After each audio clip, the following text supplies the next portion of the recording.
Hello praise the Lord. स्वागत है आप सभी का इस यूट्यूब चैनल पर। मैं आपके साथ में कुछ परमेश्वर के वचन के द्वारा बात करने जा रहा हूं और ये एक लंबा सब्जेक्ट रह सकता है, क्योंकि हम बात करने जा रहे हैं एक ऐसे सवाल पर जिस पर लोग बहुत सवाल उठाते हैं। वो है परमेश्वर का अस्तित्व। वो बोलते हैं, कहाँ है तुम्हारा परमेश्वर, है ना, किधर है, क्या वो सच में है? तो उन्हीं सवालों के जवाब आपको इस चैप्टर्स में मिलेंगे जो मैं आपको बताना चाहता हूँ। एक पुस्तक है, उसके द्वारा मैं बात कर रहा हूँ और इसमें कम से कम 100 अध्याय हैं। बाइबल के ऐसे 100 महत्वपूर्ण अध्याय जो आपके लिए और मेरे जीवन की बढ़ोतरी के लिए बहुत इम्पोर्टेंट है।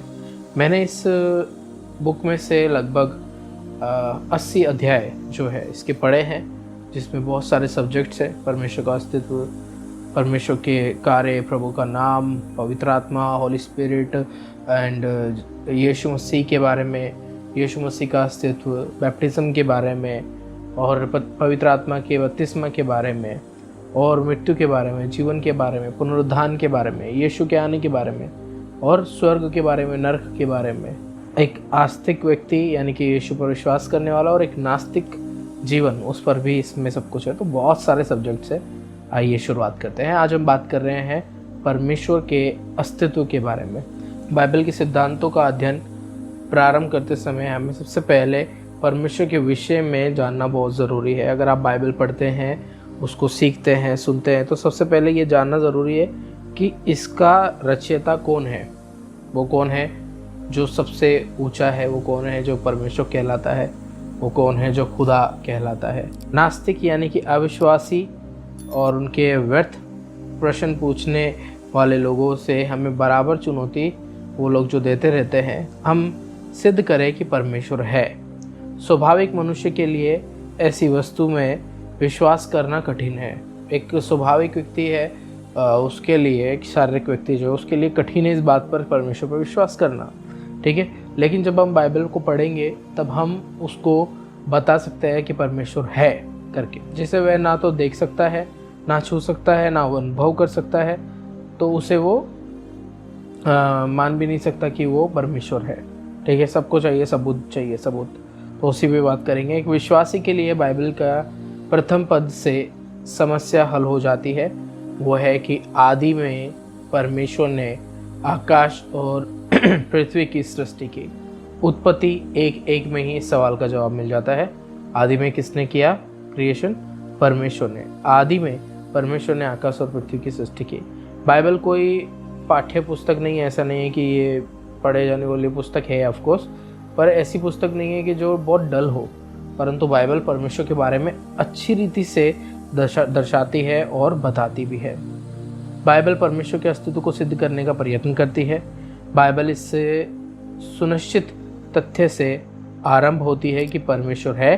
कुल मिलाकर लगभग 40 लेखक बाइबल के हैं जिन्होंने बाइबल को लिखा है, अलग अलग समयों में, अलग अलग कालों में, अलग अलग जगहों से, जो एक दूसरे से कभी मिले भी नहीं। ऐसे लेखकों ने बाइबल लिखी है पवित्र आत्मा की सहभागिता के द्वारा, ठीक है।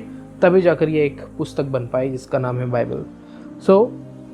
आगे हम बढ़े। बाइबल स्पष्ट रूप से बताती है कि केवल एक मूर्ख ही परमेश्वर के अस्तित्व को अस्वीकार करता है।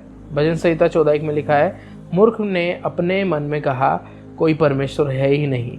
तो ऐसे व्यक्ति जिसमें लेश मात्र भी बुद्धि है, वो इस तथ्य को जान लेगा कि परमेश्वर है और वो एक जीवित परमेश्वर है। पवित्र शास्त्र में अतिरिक्त परमेश्वर के अस्तित्व को सबसे बड़ा दिया गया है कि परमेश्वर है। अब शुरुआत करते हैं। सबसे पहला पॉइंट जो इसका है, पवित्र शास्त्र से ये कि परमेश्वर है, उसके अस्तित्व के बारे में। तो भजन संहिता 19:1 जहाँ पे लिखा है कि आकाश ईश्वर की महिमा का वर्णन कर रहा है और आकाश मंडल उसकी हस्तकला को प्रकट कर रहे हैं। आकाश की सुंदरता और महिमा ऊंचे स्वर से कहती है कि परमेश्वर है। आमेन। आकाश मंडल, उसमें बनाए गए जितनी चीज़ें, ये किसी मनुष्य ने नहीं स्थायी करे हुए, परंतु परमेश्वर के द्वारा ही बनाए गए हैं। बड़े से बड़े साइंटिस्ट और बड़े से बड़े लोग भी ये बोलते हैं कि कुछ तो है जिसने इन सब चीज़ों को जो है बनाया है, रखा है। तो रोमियो 1:20 इससे भी आगे बढ़कर सुझाता है कि सृष्टि परमेश्वर के अनंत सामर्थ्य के बारे में सिखाती है, क्योंकि उसने अनदेखे गुण अर्थात उसकी सनातन सामर्थ्य और परमेश्वर को जगत की सृष्टि के समय से उसके कामों के द्वारा देखने में आते हैं। यहाँ तक कि वह निरुत्तर है। जो व्यक्ति पवित्र शास्त्र को स्वीकार करता है वह परमेश्वर के अस्तित्व को भी स्वीकार करता है सहज रीति से। आमीन कि वो है। आइए कुछ अन्य तथ्यों से हम इस बात को और भी सीखते हैं। विवेक से प्रमाण, हमारे दिमाग से, बुद्धि से इस चीज़ को सोचे तो हमें ये पता चलेगा कि मनुष्य एक हस्ती है जिसको बनाया गया है परमेश्वर के द्वारा। उसने अपने हाथों से मनुष्य को बनाया है, जैसा कि उत्पत्ति की पुस्तक में आपको मिलेगा। अच्छे से परमेश्वर ने मनुष्य को बनाया, उसमें श्वास फूकी और फिर वो मनुष्य बना। और इसी रीति से मनुष्य बढ़ता आज जितनी भी पॉपुलेशन है वो सब परमेश्वर के द्वारा दी गई है। तो सबसे एक और चीज़ जो प्रमाण है वो ये है कि मनुष्य अगर है तो उसको भी किसी ने बनाया और वो बनाने वाला परमेश्वर है। आमीन। रोमियो 2:15 में वे व्यवस्था की बातों को अपने अपने हृदयों में लिखी हुई दिखाते हैं और उनके विवेक भी गवाही देते हैं। उनकी चिंताएं परस्पर दोष लगाती है या उन्हें निर्दोष ठहराती है। परमेश्वर के अस्तित्व मनुष्य के विवेक में लिखा गया है। तो मनुष्य के विवेक में ही लिखा गया कि परमेश्वर का अस्तित्व है, वरना किसने बनाया आपको और मुझको। प्रेरित तो 17:23 में लिखा है, क्योंकि मैं फिरते हुए तुम्हारी पूजने की वस्तुओं को देख रहा था तो एक ऐसी वेदी भी पाई गई जिस पर लिखा था कि अनजाने ईश्वर के लिए। तो उनके विवेक ने उन्हें बताया कि एक ईश्वर है, यद्यपि वे उसे व्यक्तिगत रूप से नहीं जानते थे, फिर भी उनको पता था ये अनजाने ईश्वर, ये वो ईश्वर जिसको लोग जानते नहीं है परंतु वो है। और ऐसे ही करके वहाँ पर प्रचार भी किया गया कि अनजाना ईश्वर उसकी तरफ से मैं आया हूँ, वो जो यहोवा परमेश्वर है, जो यीशु मसीह है। आमीन। कुछ नास्तिक दावा करते हैं कि उनके विवेक तो उन्हें परमेश्वर के विषय में नहीं बताते।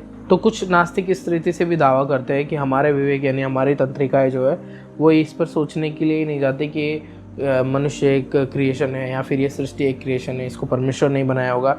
उनके जो शक है वो उनको और भी मजबूत करते जा रहे हैं। वो हटीलापन जो उनका है वो उनको और भी अविश्वास की ओर खींचता जा रहा है और वो अपनी ही शिक्षाओं में चुप रहकर बैठना चाहते हैं। कुछ लोग इतने अंधे हो सकते हैं कि वे आकाश में चमकते हुए सूर्य को अस्तित्व को स्वीकार कर दे, परंतु इससे ये सत्य बदल नहीं सकता कि सूर्य है और प्रतिदिन उदय और अस्त होता है। तो कुछ लोग इतने अंधे हो गए कि मतलब सूरज उग रहा है, डूब रहा है, ये देख रहे हैं, लेकिन फिर भी उसके अस्तित्व को भी नकार देते हैं, परंतु वो तो दिख रहा है ना, उसको तो समझना पड़ेगा।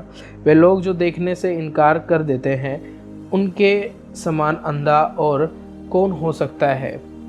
ईमानदार मनुष्य तो जाग जाएगा कि वह उसके हृदय की शांत धीमी आवाज़ जो कहती है कि परमेश्वर है और वो आज भी जीवित है।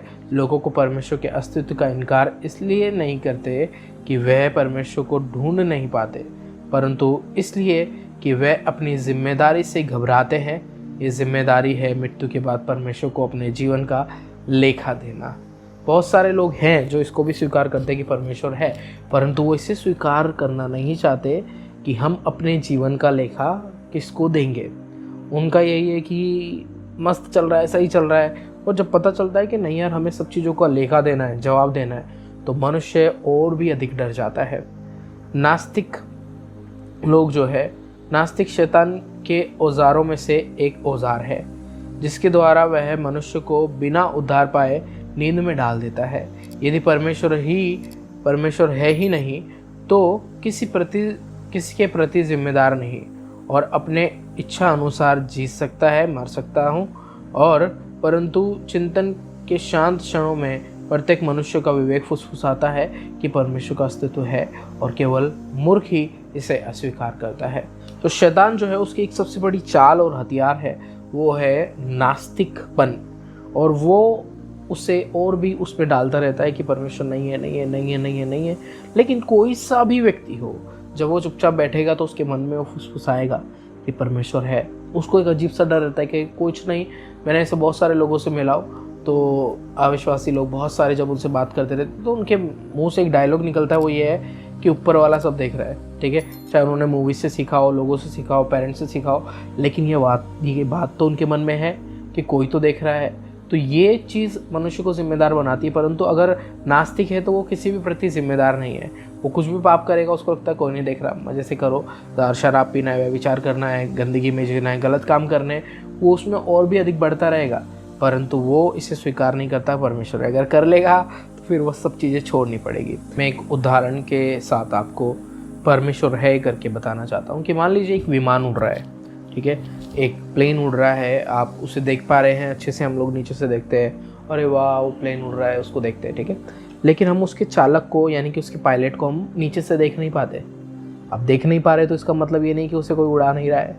वैसे ही हम पृथ्वी को देख रहे हैं, पृथ्वी की हर एक चीज़ को देख रहे हैं। हर एक चीज़ एक निरंतर तौर से चलती जा रही है। सूरज अपने समय में आ रहा है, चांद अपने समय में आ रहा है, तारे चमचमा रहे हैं और बादल आते हैं, बारिश होती है। तो ये सब चीज़ें कोई ना कोई तो है जिसके काबू में है, तो वो है परमेश्वर।